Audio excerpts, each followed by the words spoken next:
എല്ലാവർക്കും നീത കിച്ചണിലേക്ക് സ്വാഗതം. ഇന്ന് ഉണ്ടാക്കാൻ പോണത് ഗ്രീൻ പീസും മത്തങ്ങയും സവോളയും കൂടിയിട്ട് ഉണ്ടാക്കിയിട്ടുള്ള ഒരു തോരനാണ്. നല്ല ടേസ്റ്റുള്ള കറീന് കേട്ടോ. ഇത് ഇവിടങ്ങളിൽ ചെറിയ സദ്യയൊക്കെ നടത്തുമ്പോൾ അതിലുണ്ടാവുന്ന ഒരു കറീന്. അതിനുവേണ്ടി ഒരു ചെറിയ കപ്പിൽ ഒരു കപ്പ് ഗ്രീൻ പീസ് വെള്ളത്തിലിട്ട് കുതിർത്തിയതാണിത്. ഇനി ഇത് വേവിച്ചെടുക്കണം. വേവിക്കാൻ വേണ്ടി കുക്കറിലേക്ക് ഇട്ട് 1/2 ഗ്ലാസ് വെള്ളം ഒഴിച്ച് പാകത്തിന് ഉപ്പിട്ടിട്ട് വേവിക്കാം. ഇതധികം വെന്തുടയരുത്. 2 വിസിൽ വരുമ്പോൾ ഓഫ് ചെയ്യണം.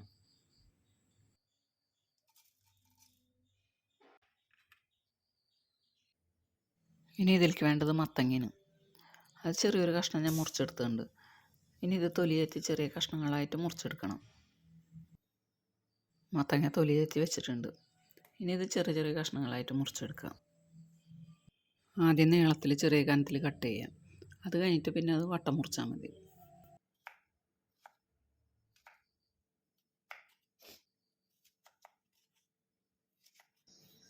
ഇതുപോലെ ഈ കനത്തിൽ ചെറിയ കഷ്ണങ്ങളായിട്ട് എല്ലാതും കട്ട് ചെയ്തെടുക്കാം. ഇപ്പോൾ നമ്മൾ വേവിക്കാൻ വെച്ച ഗ്രീൻ പീസ് വെന്തിട്ടുണ്ടാവും. അതൊന്ന് വെന്തോ നോക്കാം.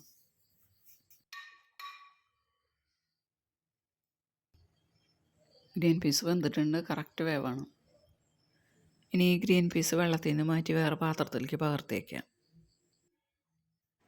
അരിഞ്ഞ് കഴുകി വൃത്തിയാക്കി വെച്ചിട്ടുള്ള മത്തങ്ങനത് ഇതിനി ഒന്ന് വേവിച്ചെടുക്കണം. അതിന് വേണ്ടി ഇത് ഒരു ചട്ടിയിലേക്കിട്ട് പാകത്തിന് ഉപ്പും കുറച്ച് വെള്ളം ഒഴിച്ച് വേവിച്ചെടുക്കണം.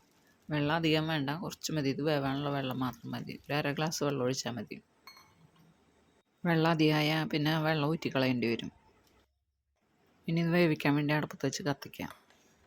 ഇനി ഇത് തിളച്ച് കഴിയുമ്പോൾ തീ നല്ലപോലെ കുറച്ച് വെച്ച് മൂടിയിട്ട് വേവിക്കണം. പിന്നെ ഈ ചാനൽ കാണുന്നവരാരെങ്കിലും സബ്സ്ക്രൈബ് ചെയ്യാത്തവരുണ്ടെങ്കിൽ മറക്കാണ്ടൊന്ന് സബ്സ്ക്രൈബ് ചെയ്യണം കേട്ടോ. ഇതിൽ വെള്ളം കുറവല്ല ഒഴിച്ചിട്ടുള്ളൂ. അപ്പോൾ ഇടയ്ക്കൊന്ന് തുറന്ന് ഇളക്കി കൊടുക്കണം. വെള്ളം ഉണ്ടോയെന്നൊക്കെ ഒന്ന് നോക്കാം. ഇപ്പോൾ വേവായിട്ടില്ല.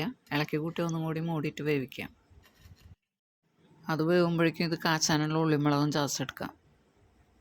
അതിനുവേണ്ടി മിക്സിയുടെ ചെറിയ ജാറെടുത്ത് അതിലേക്ക് 4 വറ്റൽമുളകും കുറച്ച് ചെറിയ ഉള്ളിയും കൂടി ഇട്ടൊന്ന് ചതച്ചെടുക്കണം. ഒന്ന് ക്രഷ് ചെയ്തെടുത്താൽ മതി. ഉള്ളിമുളകും ചതയ്ക്കുമ്പോൾ എപ്പോഴും ഉള്ളി കുറച്ച് കൂടുതലിടണം. അപ്പോഴാണ് കറിക്കൊക്കെ ഒരു നല്ല ടേസ്റ്റ് വരിക. ഇനി ഇതിലേക്ക് വേണ്ടത് നാളികേരമാണ്. അത് 1/2 മുറി നാളികേരം ചെരുകിയെടുത്തുണ്ട്. പിന്നെ വേണ്ടത് സവോളയാണ്. സവോള 2 മീഡിയം സൈസ് സവോള ചെറുതാക്കി അരിഞ്ഞതാണത്. ഇപ്പോൾ മത്തങ്ങ വേവായിട്ടുണ്ടാവും. അത് വെന്തോന്ന് നോക്കാം. മത്തങ്ങ വെന്തോടയാൻ പാടില്ല.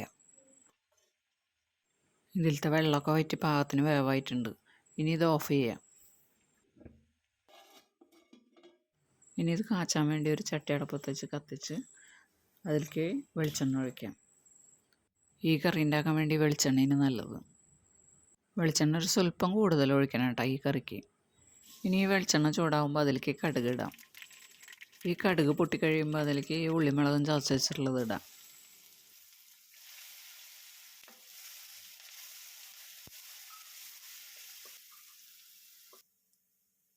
ഇനി ഇതിലേക്ക് കുറച്ച് കറിവേപ്പില ഇടാം. അതൊന്ന് മൂത്ത് കഴിയുമ്പോൾ അതിലേക്ക് നമ്മൾ അരിഞ്ഞു വെച്ചിട്ടുള്ള സവോള ഇടാം. സവോള അരിയുമ്പോൾ ചെറുതാക്കി അരിയാനാണ് കേട്ടോ. ആദ്യം നീളത്തിൽ അരിഞ്ഞ് പിന്നെ ചെറുതാക്കി മുറിച്ചാൽ മതി. ഇനി ഈ സവോള ഒന്ന് വാടി വരുമ്പോൾ അതിലേക്ക് നാളികേരം ചെരുകി വെച്ചതിടാം. സവോള അധികം വാടരുത്. സവോള ഒന്ന് കടിക്കുന്ന പോലെ വേണം. ഇനി ഈ നാളികേരം ഇതിലിട്ട് നല്ലോണം വലിയിച്ചെടുക്കണം. നാളികേരം ഒന്ന് വെന്ത് ഈ പച്ചമണമൊക്കെ പോകണം. നാളികേരത്തിൻ്റെ ചെറിയൊരു വറവാവണം. ഇനി ഇതിലേക്ക് കുറച്ച് മഞ്ഞൾപ്പൊടി ഇടാം. മഞ്ഞൾപ്പൊടി ഗ്രീൻ പീസ് വേവിച്ചപ്പോൾ അതിലിട്ടാൽ മതിയായിരുന്നു. ഞാനത് മറന്നു പോയിട്ടാ. അല്ലെങ്കിൽ മത്തങ്ങ വേവിക്കുമ്പോൾ അതിലിട്ടാലും മതി. ഇനി നാളികേരം നല്ലപോലെ ഒന്ന് വലിയിച്ചെടുക്കണം. നാളികേരം വലിഞ്ഞ് വരുമ്പോഴേക്കും മഞ്ഞളിൻ്റെ മഞ്ഞക്കുത്തും പോകും കേട്ടോ. ഈ നാളികേരത്തിലേക്ക് പാകത്തിന് ഉപ്പിടണം കേട്ടോ. ഞാനത് കാണിക്കാൻ വിട്ടുപോയി. ഇനി ഇതിലേക്ക് ആ വേവിച്ച് വെച്ചിട്ടുള്ള ഗ്രീൻ പീസ് ഇടാം. ഗ്രീൻ പീസ് നല്ലപോലെ ഒന്ന് ഇളക്കി യോജിപ്പിച്ചതിന് ശേഷം അതിലേക്ക് മത്തങ്ങ ഇടാം.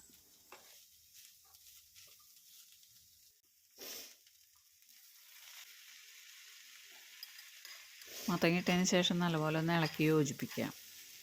അതിൽ വെള്ളത്തിൻ്റെ അംശം ഉണ്ടെങ്കിൽ അതൊന്ന് വലിഞ്ഞ് കിട്ടണം. അതുവരെ ഒന്ന് വലിയിച്ചെടുക്കുക. ഇനി അതിലേക്ക് കുറച്ച് കറിവേപ്പിലയും കൂടിയിട്ട് നല്ലപോലെ ഇളക്കി യോജിപ്പിച്ച് ഓഫ് ചെയ്യാം. ഇങ്ങനെ ഇളക്കിയെടുക്കുമ്പോൾ മത്തങ്ങ ഉടയരുത് കേട്ടോ. മത്തങ്ങ ഉടഞ്ഞിട്ടുണ്ടെങ്കിൽ കറി ഇതുപോലെ ഉലർന്ന് കിട്ടില്ല. ഇപ്പം നമ്മുടെ കറി റെഡി ആയിട്ടുണ്ട്. ഇതുപോലെ ഒന്ന് എല്ലാവരും ഉണ്ടാക്കി നോക്കണം കേട്ടോ.